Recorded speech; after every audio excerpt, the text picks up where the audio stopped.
Hello and welcome to another edition of Resistance TV.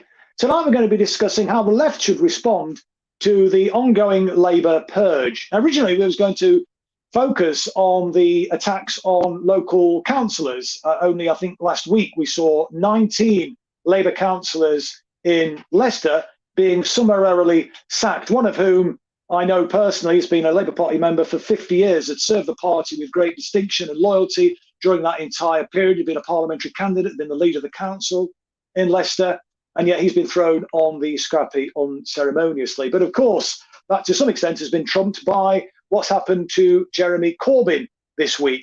I've just got a statement from Jeremy that we will perhaps talk about a little bit in a moment when I introduce my two guests, Dave Roberts, who's the former Vice President of the Socialist Labor Party, and Phil Bevin, who worked in Jeremy Corbyn's office when Jeremy was the leader.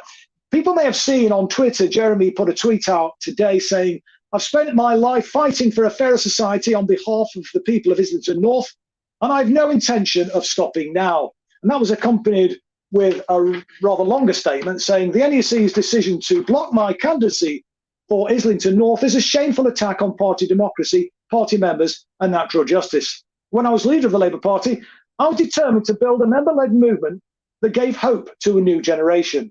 Today's disgraceful move shows contempt for the millions of people who voted for our party in 2017 and 2019 and will demotivate those who still believe in the importance of a transformative Labour government.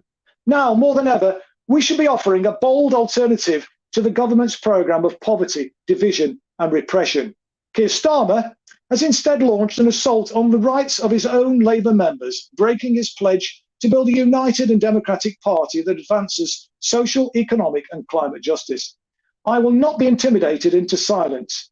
I've spent my life fighting for a fairer society on behalf of the people of Islington North, and I've no intention of stopping now." So it looks like Jeremy is planning to stand in the general election when it comes in 2024. But much of what he said, of course, in that statement has been the fact for several years now. And we saw many people, myself included, but people like Ken Livingstone, Jackie Walker, and many others who we've spoken about on this programme before, Mark Wadsworth, Tony Greenstein, many of whom were Jewish, were treated in the way in which Jeremy is railing against now. And of course, this was under Jeremy's leadership. And some of us did actually point out that unless we drew a line in the sand and started to fight back and push back against the Zionist lobby, against the right-wing attack dogs in the Parliamentary Labour Party, ultimately it would consume the socialist movement that we were building and take out Jeremy and destroy the socialist project that, you know, millions of people hope would come to fruition. And as I've said on many occasions, we climbed to the top of the mountain, glimpsed the promised land, and then we were unceremoniously dragged back down the mountain again. And we have arrived today at the inevitable destination of Jeremy being prevented from being a Labour candidate at the next election. But in reality, I think Jeremy would be far better placed to throw his weight behind an existing political vehicle. There are a number, I think, of credible alternatives that Jeremy could support. The Socialist Labor Party that Dave used to be the vice president of and is a member now, and obviously I'm a member of, and the resistors agreed to join forces with the Socialist Labour Party. There is the Workers' Party, and of course there's the Trade Union and Socialist Coalition. So there are a number of vehicles out there, and I think Jeremy's support that he has out there, his credibility, which he still has with millions of people, could go a long way, in my opinion, to generate support, not just for himself in Islington North, but for an alternative to the Labour Party and the Tories. And let's remember that 2 out of 3 people in this country, according to a poll that was published, I think a couple of 3 weeks ago, want to see an alternative political vehicle being established to challenge both the Tories and the Labour Party. So I think there's appetite out there. We're on, potentially, ploughing fertile soil, if I can put it that way. So let's see what our two guests have got to say about what's happening in the political world of the Labour Party and what the left should do. Phil Bevin and Dave Roberts. Dave, let me start with you, a former vice president of the Socialist Labor Party. We originally were just going to speak about the situation, as I said in the introduction there, as to what had happened in Leicester, 19 councillors being called unceremoniously, as we saw a couple of weeks ago. And of course, that's not. I mean, I suppose that number is fairly unusual, but I mean, many people are being thrown unceremoniously onto the scrap heap, and others are actually being prevented from putting their names forward to stand for election at local level or indeed at parliamentary level. So what's your take on how things have developed, and how do you think the left should respond to this ongoing purge that the Labour Party is engaged in right now? Okay, yeah, thanks. Good evening, Chris. Good evening, Phil. It might be worth just recapping for the the viewers what's happened in Leicester, because it would be. Yeah, it's not just 19; it's a whole culling. It's and it's a particular section of councillors. It turns out to be. It's 60% of the Black and Asian councillors have been unceremoniously removed, obviously with the connivance of the regional party and the NEC. All around the well, not simply that isn't simply that it isn't a single issue. You will be aware that there was a motion put down to try and democratise the running of the city, to move it away from a single mayoral diktat that Salisbury, Peter Salisbury, Sir Peter Salisbury. Sir Peter Salisbury. Peter Salisbury, yes, get it right, mate. Yeah. Well, I prefer to call him Peter, because I remember him 40 years ago, duffel-coated hair, long beard, proud member of the CND. Had a campaign around why it was important for people to realise that Russia was not a threat to world peace, and that it was the West generally that made wars. I remember reading that literature quite recently, and that was his campaign literature of the day. Something about the Labour Party that I was thinking about today was it's the role of the Labour Party historically.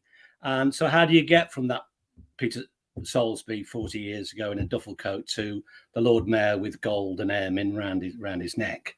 Well, it's the Labour Party that does it, really. That's part of its historic role, I think.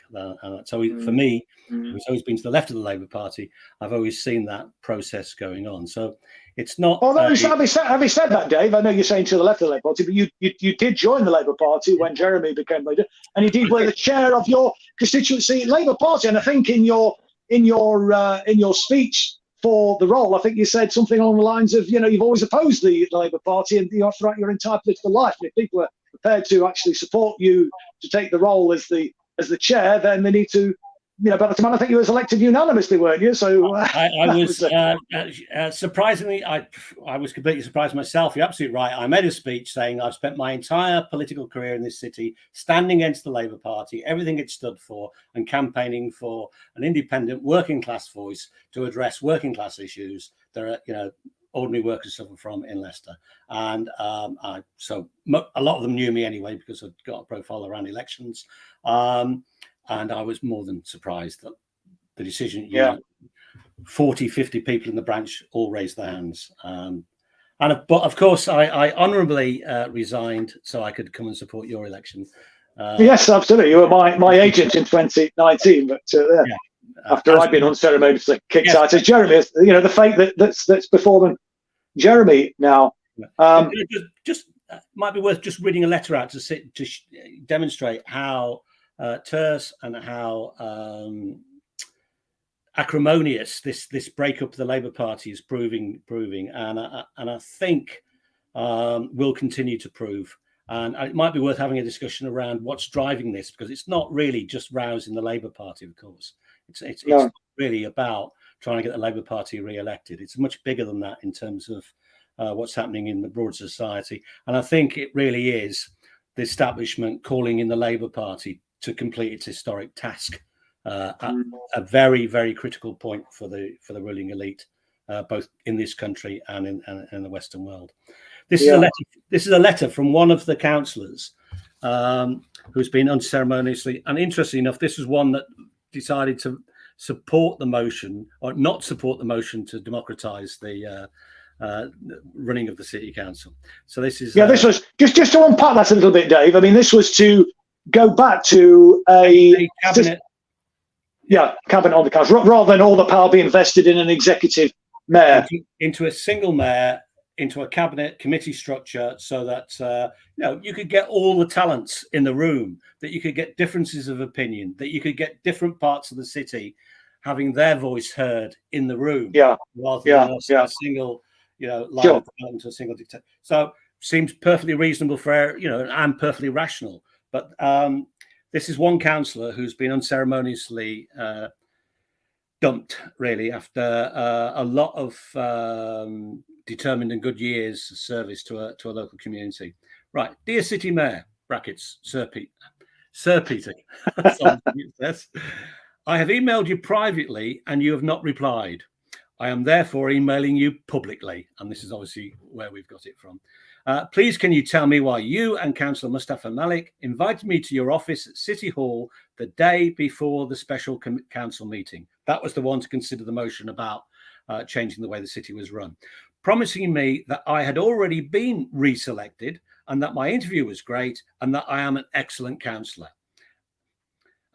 But if I voted against you and support the motion, then I will be automatically deselected. I have a recording of this conversation. I have copied it into in the media into this email. I did vote against the motion, and yet I was still deselected. And it's because of a record. You both lied to me. Your dishonesty is shameful. And it's that word that Corbyn used as well, wasn't it? Shameful. Yes. Yes. You have reselected almost every white councillor, even the ones that do nothing, can't move due to old age, and fall asleep at meetings. I have no problems with the elderly, but naturally, most retire when they can't do the job anymore.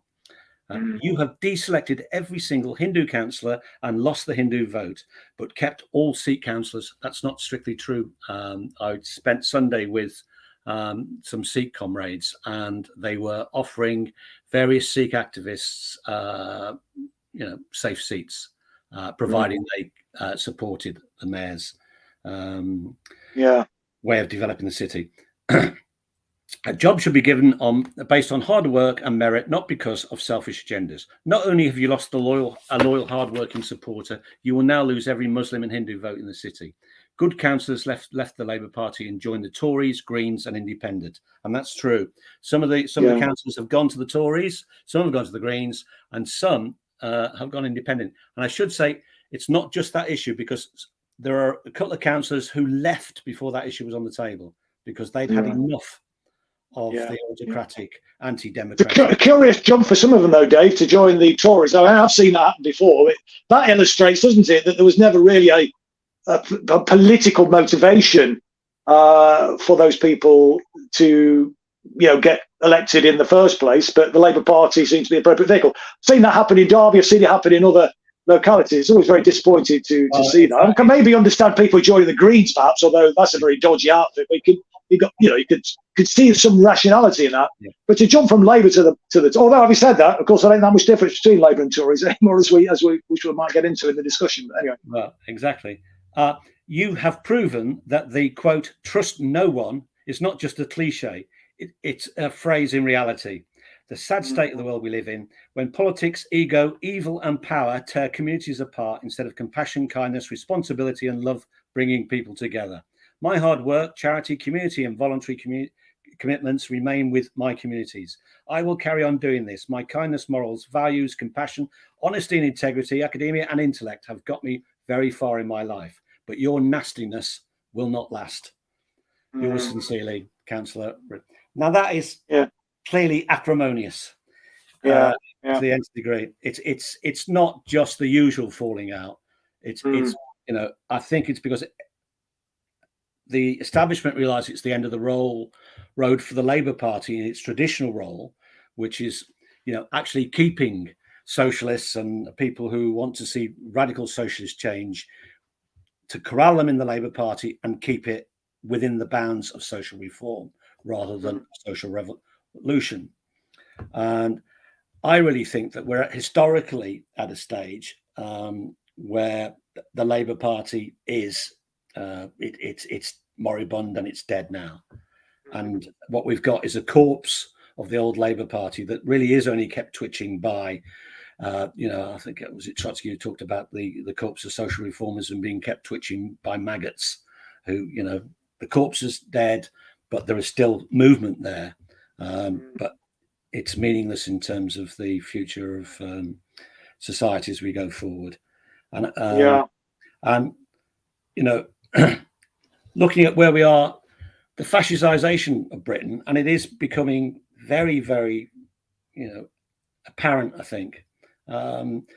The march towards war, the anti-democratic decisions that have been made by the government, the Tory government, the proroguing of Parliament, we've seen the whole COVID regulations that have been part of that process, which have all been, I think, and we have almost like the Spanish Civil War on our hands, a dress rehearsal for the much bigger conflict.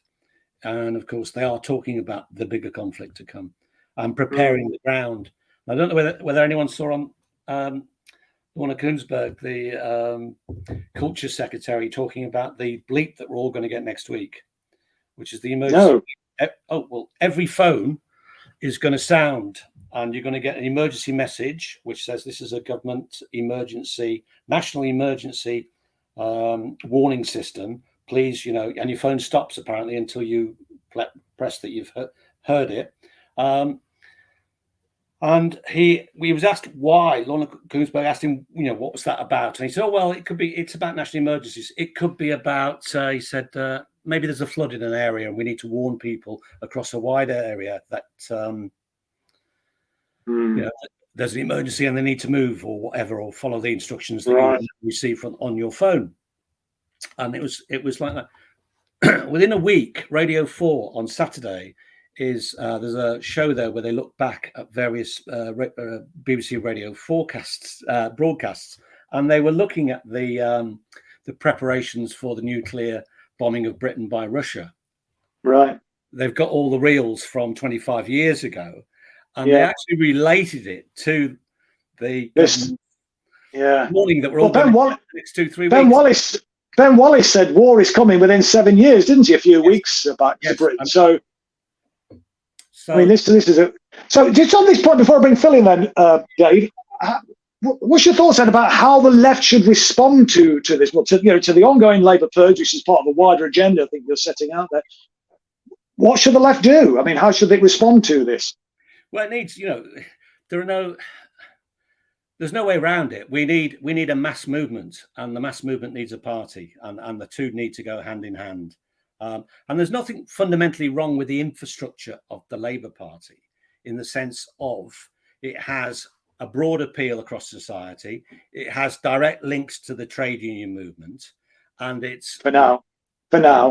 Well, for now, of course. But I'm talking about the Labour Party as we know. There's nothing wrong with that as a structure. The thing that was always wrong with it was its mission statement and what it was about, and the lack of socialist direction and the lack of socialist politics. And it's not unusual for the problem in Britain particularly, which was identified again by socialists in the past, that Britain suffers from a dearth of philosophy, that politically. So everyone gets into the Labour Party for the activity and trying to tweak this or tweak that. There's very little discussion about actually what sort of society we're trying to build, and what is going right with society and what's going wrong, and how can we ask big questions. None of that takes place. It takes place on the left of it, of the Labour Party, but it's not the the bones. No, and meat. No, absolutely, No. We need a party to make it the bones and meat. That needs. And those. I mean, there was. I guess there was a glimpse of some of that when Jeremy was elected, and those sorts of discussions were beginning to happen in the Labour Party. Much of the promise, though, of political assemblies being established around the country to talk about those sorts of things never really materialized in the way in which I hoped it would. I mean, it sort of stuttered and faltered, but never really got going. And I think there's huge potential for that. We organised one in Derby where John McDonnell, believe it or not, came along and spoke. It was very, very popular. I think 300 or 400 people turned up to it. People were really engaged, talking about nitty-gritty political issues, and people really felt that they got an opportunity to really have an influence. And of course, Jeremy then embarked on the community organising agenda, and that again made a faltering start. I don't think it was ever resourced as well as it should have been. But part of the problem was the Labour infrastructure, the bureaucracy was not fit for purpose. And one of the things that needed to be done was to get hold of the bureaucracy. One of the things I was arguing for is that Jeremy needed to put in a this is very difficult to just sack everybody, which is what needed to happen in reality, or the vast majority of them anyway, but to put in some regional supremo over the regional director, whatever, to steer the ship. I mean, I think a lot of people would have left on that basis, but the way that bureaucracy was set up, both regionally and, of course, centrally, it was being used to sabotage Jeremy's program, and all the hopes that were invested in that. But Phil, I mean, you worked directly for Jeremy when he was the leader. We've seen now, which was inevitable, in my opinion, that this day was going to come. There was never any future for Jeremy, in my view, as a Labour MP. And I think what Jeremy ought to be doing now is throwing his lot in with another political party, as I've already mentioned, the Workers' Party, the Socialist Labor Party, and help us to rejuvenate it. Because, I mean, the Socialist Labor Party, it's a shadow of its former self, but it has huge potential, I think. Or indeed, Tusk, the trade unionist and socialist coalition. But what's your thoughts on what's happened and how the left should respond to, not just to Jeremy, really, but to some of the stuff that they've been talking about with regard to what's happening at a local level, this kind of stuff which has been happening to a large extent under the radar. I guess a lot of people outside of Leicester won't be aware of this huge call that's just taken place. But what we're seeing is anybody who's a socialist, anybody who might be seen as a potential troublemaker in inverted commas, it's just being thrown out or prevented from standing in the first place. And obviously, Jeremy got a huge following. How should he respond? How should the left respond? How should the Socialist Campaign Group respond? I'm not. I mean, part of my analysis, and as you know, Chris, I've been because I work there. It's kind of been a bit of a project of mine to go. I was only in a minor role, didn't see all the conversations and stuff. So what I'm doing at the moment is I'm going back and trying to figure out what happened and align that with my experiences. In terms of, I think what's happening now, I think you got it slightly wrong at the beginning, Chris, when you said that it was clear that Jeremy was going to stand against the Labour Party. In his statement, one of the things I do is document analysis and close reading. In his statement, he still referred to it as our party.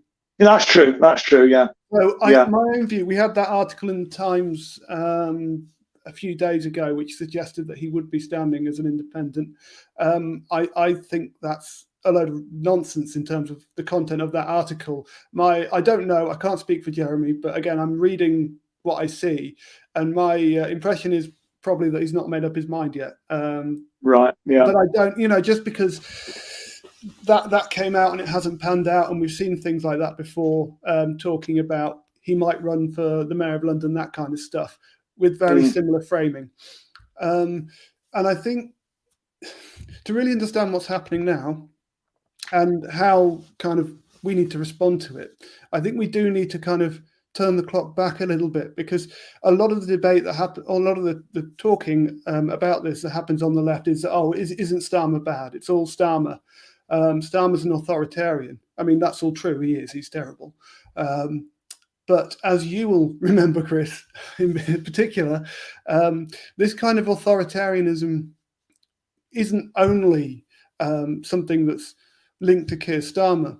Oh no, good Lord. Because Momentum itself has a track record of not quite such an extreme behaviour, but similar kind of behaviour. For example, I think it was 2017 when John Lansman basically just sort of overruled all local structures in Momentum.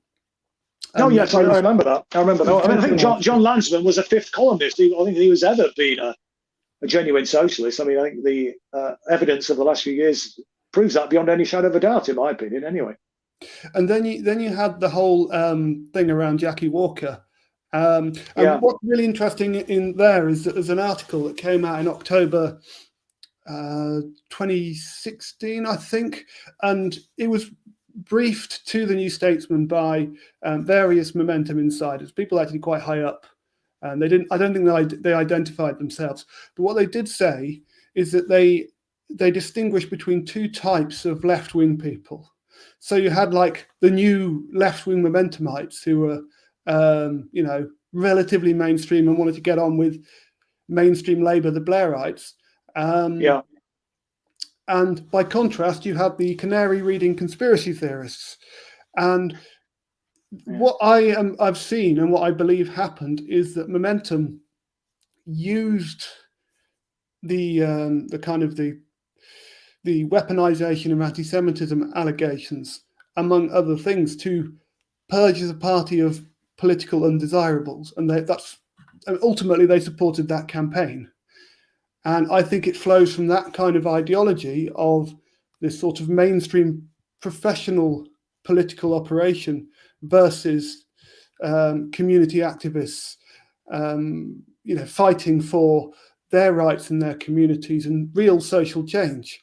I'm sure they would dispute that, but that's my sense of it. And also we kind of, and that really permeated every aspect of the Labour Party, including Corbyn's operation, because you had Momentum people in there. And so I think Ben Sellers has been talking about this kind of thing as well. So yes, he was, Ben Sellers was headed up Red Labour, didn't he? Yeah, and he's now speaking out a bit about, I think he's called like too many little generals. And that's kind of the problem, is that you had a lot of people or a few people at the top who actually wanted to be in charge of everything. And that was a big thing with Momentum. So my big point here, I guess, is that the authoritarianism of Keir Starmer isn't just a problem for the Labour right. It's a big issue for the Labour left as well. And do you consider Momentum as part of the Labour left then? Do you think they are really left? Well, I don't think there is a Labour left, Chris. No. I mean, I say Labour left because, it's a kind of, it's a term I have to hand, but I don't think there is a Labour left. After my experiences, I think there is, I don't really know what I'd call it, but the liberals. But that's my point is that there is no, it's about careerism, which is why you're not seeing anybody come out and really stand by Jeremy, and it's why nobody came out and stood by you, Chris, or not a solitary soul. I mean, to be fair, one or two people have pushed the boat out a little bit more than what they did for me or anybody else for that matter. Ken Livingston, Jackie Walker, Tony Greason, all the people that we've often mentioned, and indeed less well-known activists. And again, without wanting to blow my own trumpet, I was the only MP that was prepared to speak up. But we've seen Diane Abbott issue a tweet supporting Jeremy. We've seen John McDonnell doing something similar, I think, which is a damn sight more than they did for me. But it doesn't really amount to a row of beans. In reality, what they should have been doing, what they should have done, in fact, what they should have done is come out and support me. Or indeed, well before that, as I was pleading with them to do. But certainly when I think the whip was withdrawn from Jeremy, they should have issued an ultimatum to Sir Keir Starmer to say, either you reinstate the whip within 24 hours, or we're all walking. And we're going to do a campaign to defund and disaffiliate within the trade union movement. They did none of those things. And, the trade union movement, those I'm sure allegedly close to Jeremy, like Unite, when Len McCuskey was still the General Secretary, they talked strong, but then delivered very little. There's no substance to the threat. And, inevitably, Starmer ignored it. But, what about the Socialist Campaign Group? We see on social media lots of people saying that they should, step aside now from the Labour Party. They should, join, create a new political entity, a new political vehicle in solidarity to give people hope that there is, give people a political choice. But I don't think that's likely, given my experience of them. What do you think? And just more broadly as well, Phil, as well as answering that point, this is a general thing. How should the left respond, as I say, to this Labour Party? And I'm not talking about the so-called Labour left. I'm talking about the left outside the Labour Party. Well, I personally, when it comes to members of the Socialist Campaign Group still holding the Labour whip, I would say I don't think would any party want them, given the lack of solidarity. And I think that's my point on that.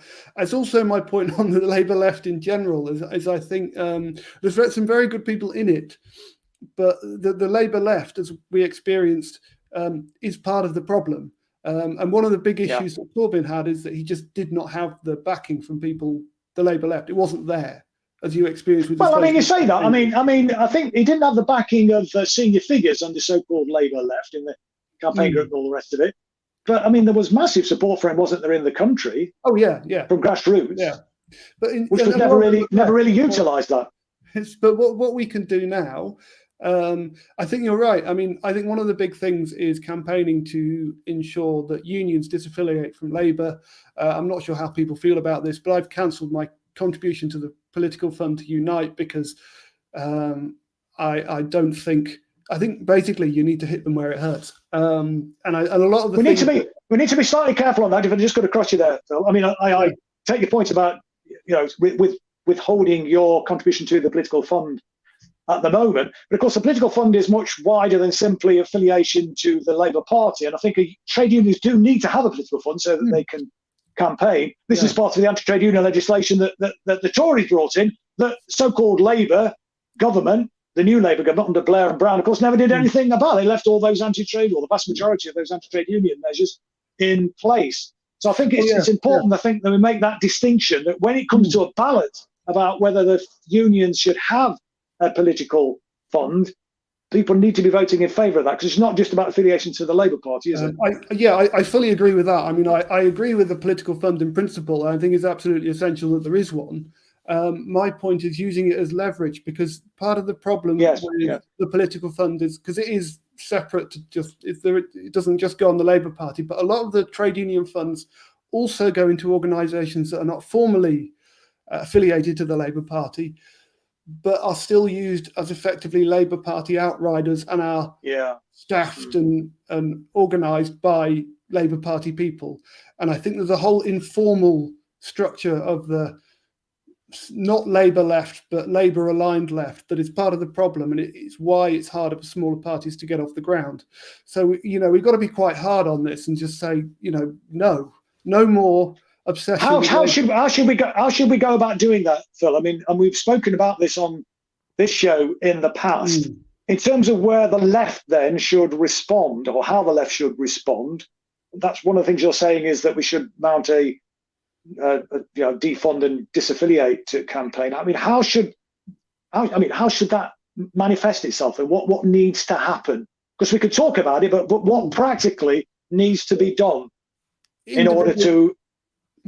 Individual trade union members can do what I did, basically, and write an email to the general secretary or whoever and say, look, I believe in the political fund in principle, but I'm not a Labour member. The Labour Party isn't actually supporting workers, isn't going to support workers. It's persecuting Jeremy Corbyn. Until you stop funding the Labour Party and any organisations that act as outriders to the Labour Party, I'm cancelling my political fund. And once you disaffiliate from the Labour Party, then I'll give it back. And I think that's so that's individual actions that individuals watching tonight can do, and can encourage their colleagues to do likewise. What about any kind of formal organised response from the left outside the Labour Party, like the Workers' Party, like the Socialist Labor Party, the Trade Union Socialist Coalition? What should they be doing, or if anything, in response to this ongoing purge? My personal view, I mean, I'm a member of the Workers' Party, but I don't speak for them on this. And although the trade union kind of affiliation thing is something that they're doing as well, I just happen to agree with it as well. I think the models for what the left, the actual socialists should do, socialist organisations and the parties that you've mentioned, Chris, because I think they are the good ones, is I like the idea of informally working together on areas of shared interest. And I think a good example of this recently was the No to NATO event, which you and George Galloway were both at, along with a whole range of other people, all with different views, speaking at that event against NATO. And that way, it's just a way of bringing these organisations closer together over time. Because we're all very small at the moment. We're not going to change the world individually, but if we can cooperate and collaborate over areas where we agree, eventually over time there might be a coming together, and there might be some form of standing as a single party. But in the meantime, it's about just not getting in each other's way electorally, and then also sharing platforms on issue where we can. And this is where I think, what I would like, again, I won't give advice to Jeremy because, you wouldn't listen to it anyway, perhaps. But what I personally would like to see Jeremy do, I mean, I don't really mind whether it's as an independent or whatever party he's in, but I really, personally, I'd love to see him break from Labour and some of the infrastructure around that as well. But that's the issue. There's all this kind of stuff going on. But if he could do that and use it as a way of actually talking to you, Chris, and perhaps to George as well. And actually, is it Dave Nellis? Is he the Tusk? Yes, he is, yeah. And actually using it as an opportunity to reach out beyond that very insipid liberal Labour left and build a broader alliance between actual socialists. Because Jeremy Corbyn is a socialist. He really is. Yeah, I agree. Yeah. And that would, I think the thing is, we're going to do it anyway, whether he does it or not. But I think it'd be good to have him involved. One, he brings. Well, it would be very pourgeable. I think that the figures that you've without perhaps me excluded, but I think bringing those figures that you mentioned, George and Dave Nellis and Jeremy together, and me in my small way, would send a very powerful signal, and could be very persuasive.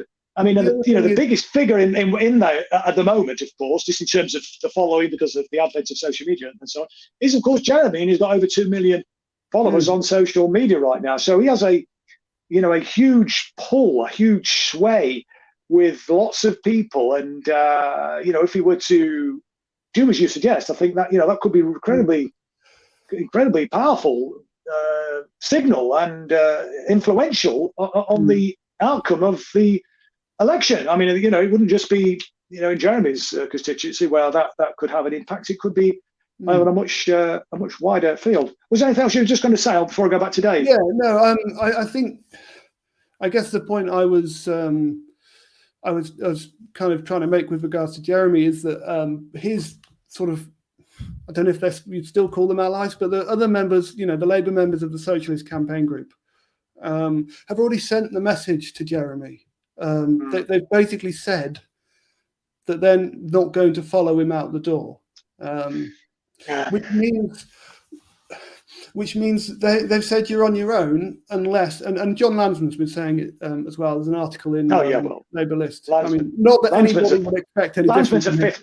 Landsman's a fifth columnist anyway. I mean, he's never been anybody, I think, who's been genuinely interested in building a socialist alternative. But anyway. Yeah, I think so Jeremy's got a choice. He can either stay on as, he can either fight and be Islington's MP next time as an independent or something else or whatever, or he can stay within the Labour fold and keep the same people around him who've frankly betrayed him, and still kind of hang around with Labour MPs. Landsman said that Jeremy would have a louder voice if he wasn't an MP. And he was just in the party. I think that's absolute crap. I think it's disingenuous, personally, or at least a disingenuous line of argument. I think it's obvious that wouldn't be the case, because being an MP gives you a platform. It gives you a sense of credibility. So, I think for the socialists, we'll just carry on doing what we're doing, and it is hard work, and there's not many of us, but just keep talking to each other, building alliances, building campaigns, reaching out to ordinary members of the public, not necessarily just the left. And then, for Jeremy, would love for him to come on board and bring his huge presence and following with him, and not listen to anybody like John Landsman, or frankly anybody, in my view, who's been anywhere near momentum ever. At least not in leadership roles. Let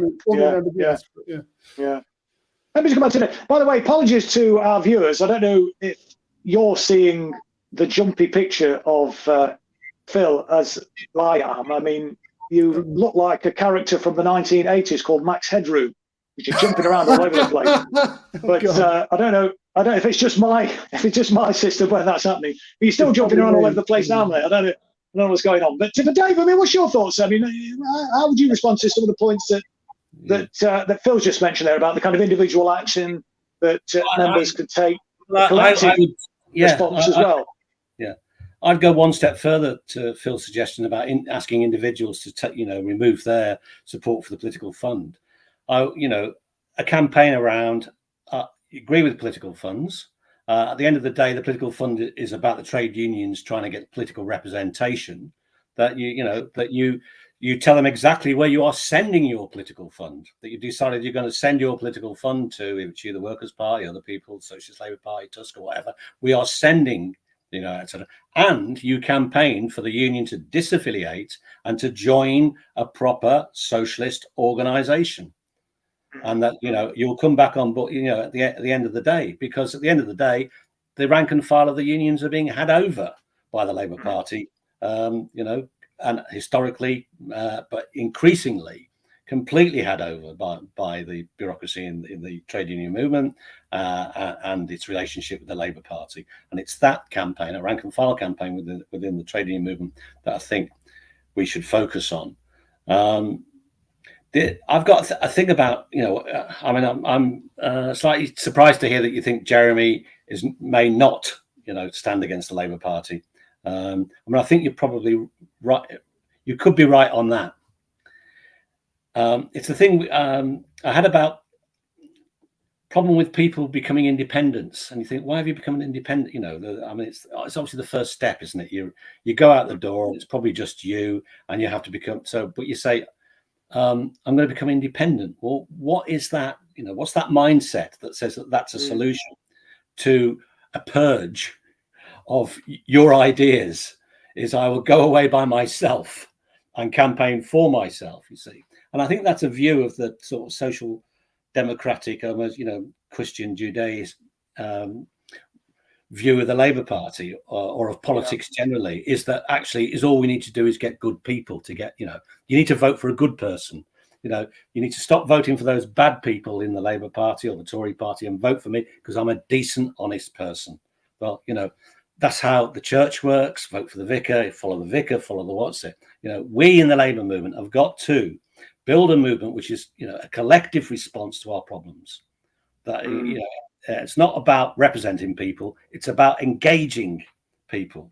It's not about asking people to vote for. The electoral process is simply and elections at any point in history are only an indication of the class consciousness of a particular sector of the community. If you get them voting for a really fiery brand left Labour MP in a particular area of London, you've got some very conscious workers there.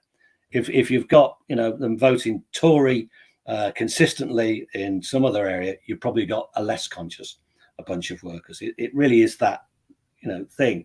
What we have to do is build something entirely different that's never been built. The Labour Party was never intended to be a socialist party. It's Fabian history.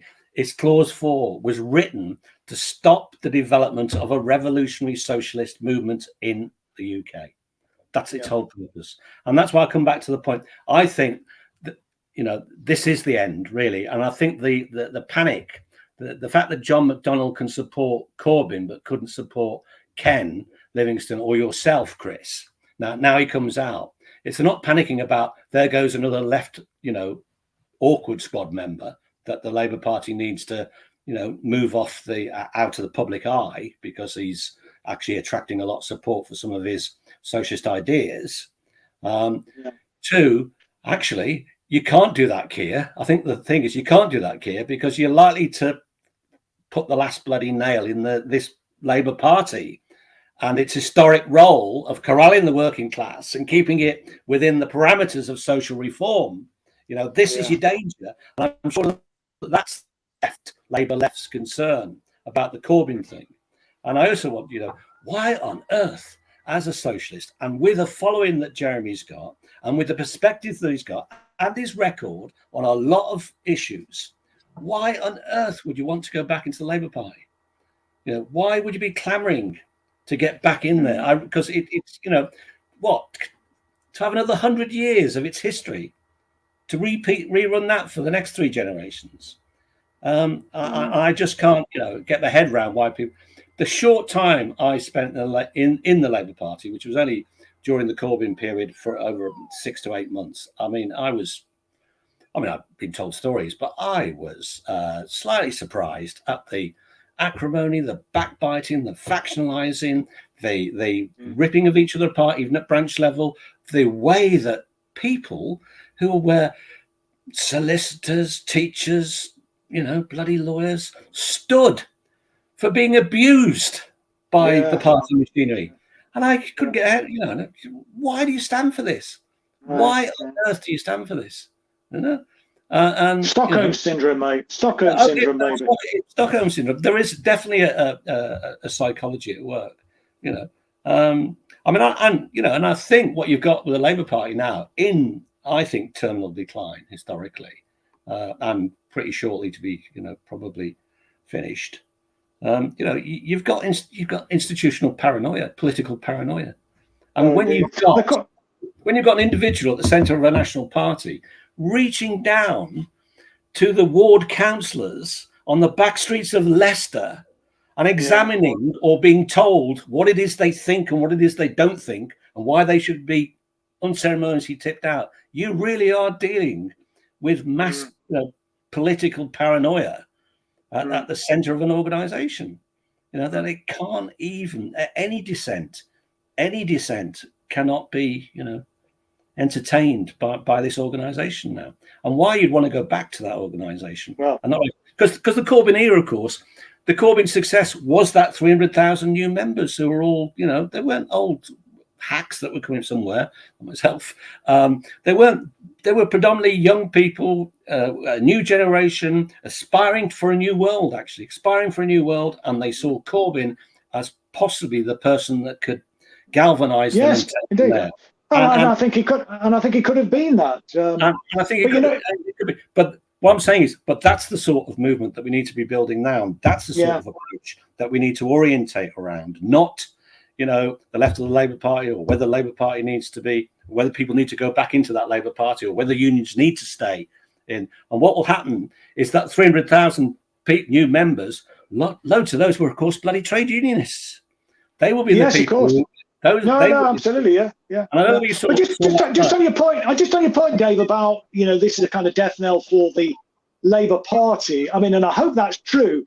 My fear is it might sort of continue just as a kind of an alternative to the Conservative Party, with the support that it has of the establishment, the corporate media, etc. Do you think the left? I mean, I think the left needs to come together to actually make this happen. But do you think the left, if it can do that, actually has a chance of destroying the Labour Party and replacing it with an alternative vehicle? Then, I mean, what do you mean when you say it's the kind of the death knell for the Labour Party? I mean, just I'm not even convinced at this stage that the Labour Party is going to win the next election. No. Simply because workers aren't stupid. And if you're given a choice between the only choice on the table at the ballot box, and they'll probably not turn up in their droves. If the only choice is the real Conservative Party or the fake Labour Conservative Party, then who are you going to vote for? If you're an individual voter, you vote for the genuine article, don't you? Yeah. I mean, or you just stay away. Or you stay away. Yeah. I mean, just to come in on you there, Dave. Sorry, my camera or signal, whatever, is getting increasingly bad. But you're stable now, mate. You're not dancing around like Max Headroom now. So carry on. So I basically agree with what you've just said. Pretty much everything you've just said, Dave, there or thereabouts. Just I wanted to add that the actual local election results are not bearing out the massive polling lead that Labour is supposed to have. And looking at polling, I mean, I've done a bit of this. If you look researching polling, if you it's looking at the trends, and the best thing to do is look at trends in real elections, not in fake polls. If hypothetical polls. And looking at real elections, I think Keir Starmer's Labour Party is actually in a fair amount of trouble. And I wonder if they sense that, and I wonder if that's why they are doing what they're doing, why this paranoia exists. That's just a thought. Maybe. But I mean, my hope is that if we can persuade the left to collaborate and come together, if we can inspire people to take the sort of action that you're talking about, Phil, individual and indeed built upon by what Dave was saying as well, then, and given that what I was saying about the poll suggesting that 2 out of 3 Britons want to see an alternative vehicle to Labour and the Tories, then maybe there is hope for us. I mean, we have to retain that hope. But Dave, just in terms of, you mentioned the independent people kind of going off. I know loads of people that's done that, and I've tried to say, look, join the SLP or stand as a Workers' Party or Tusk. To be fair, many are joining together as Tusk, and some are Workers' Party as well. And indeed, I think some of the people in Leicester, at least one anyway, I believe in Leicester, has joined Tusk and is going to be standing as a Tusk candidate. I mean, I'm hoping that when the dust settles after the election, that we can hopefully get all of these people maybe in a room and talk about how, we can collectivise their struggle, their endeavour on the local level, because, as you say, really, I mean, look, if you just sort of resign to focus on what you can do as an individual independent councillor in your particular ward. I mean, we don't have much influence on the council, never mind on the national scene. And we've got a massive crisis, haven't we, facing the cost of living catastrophe befalling the country, the potential of a bloody war. Do you think there's hope that we can get some of the people that have gone in that direction and stood as independents to see the importance of collective action? I mean, we often talk, don't we, in the Labour movement about unity as strength. We need to be putting that into practice, don't we? No, absolutely, and I think that's and I think that's part of the strategy that we need to develop in terms of an orientation to the trade union movement, wider communities. It's interesting, and you see that 300. I keep referring to that 300,000 new supporters around Corbyn who've not gone away. They may have left the party and gone off. They're still there. They've still got all the same issues that they joined the Corbyn project. They're still facing all those issues. And let's look across to France. It's only 26 miles away. Oh, it's inspiring, mate. Absolutely inspiring. I don't know whether you saw Channel 4 News last night, but there was a really two things. Patrick, I forget his name, the Irish reporter on Channel 4 News. Oh, yeah, I know you mean. Yeah. I've seen him in loads and loads of war zones. Last night, I've never seen him in a helmet and a flak jacket. Really? And he is, and he's on the Champs-Élysées in central Paris. And I thought, this is interesting. Yeah. And it really is looking like a 1968 situation, because they were talking about the 3 pillars of power in France: Parliament, President, and the people on the streets. And that people on the streets are on the ascendancy. And they interviewed, and he was walking down interviewing loads of young people who were, having a bit, becoming a carnival of a demonstration. And he was saying to them, we'd never get young people in Britain to do that. He said, you're striking for pensions. You're 21 years of age and you're striking for pensions. We'd never get the youth of Britain coming out like this. What makes this different? And they said social solid. Well, first of all, they said, we're not striking about pensions or Macron. We're striking for our grandparents and our parents. Yeah, good for them. Intergenerational.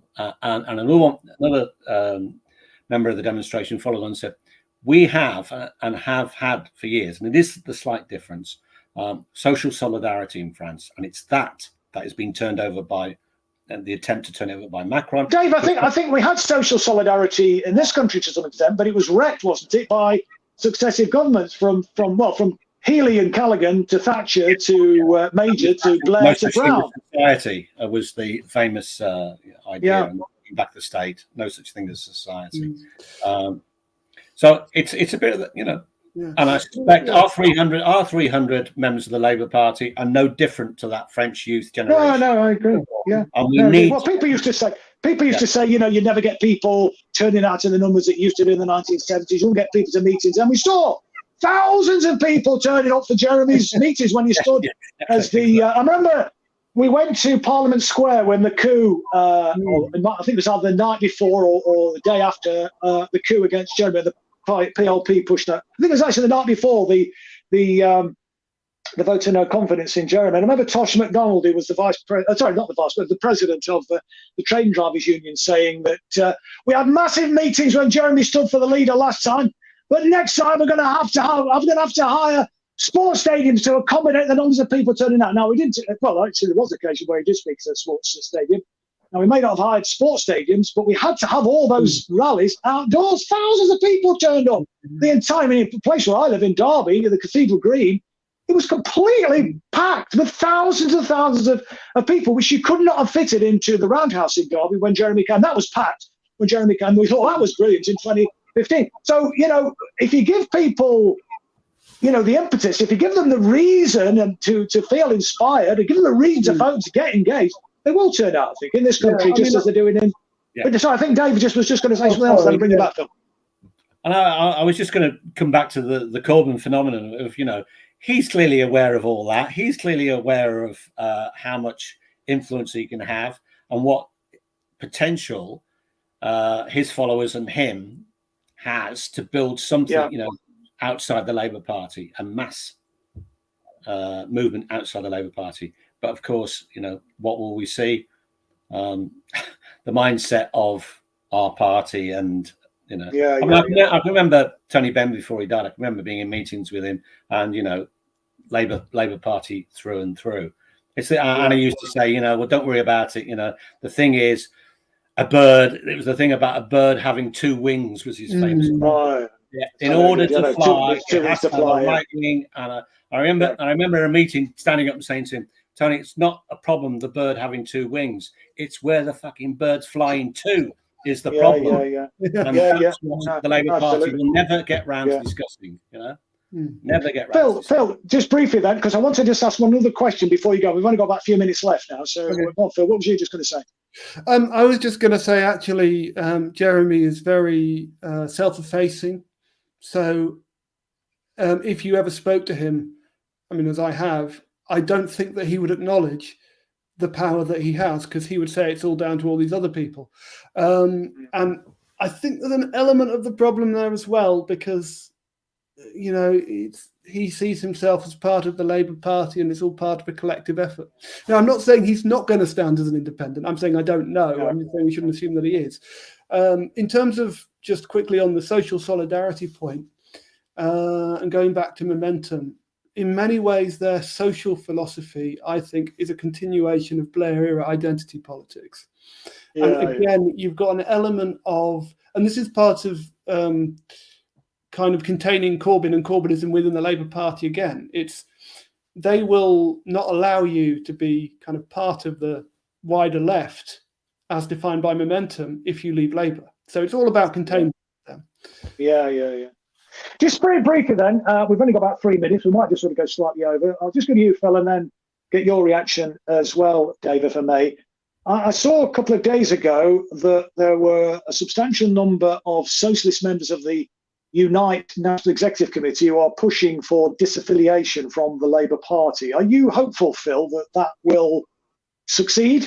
And does that give us hope that, you know, this disaffiliation campaign is gaining some traction now? Well, I'm always hopeful that it will succeed. I don't know if it will this time, but I'm really, really happy that they're doing it. I think that's the thing, is that this debate is happening, and people, not only are people talking about it, they're trying to do it.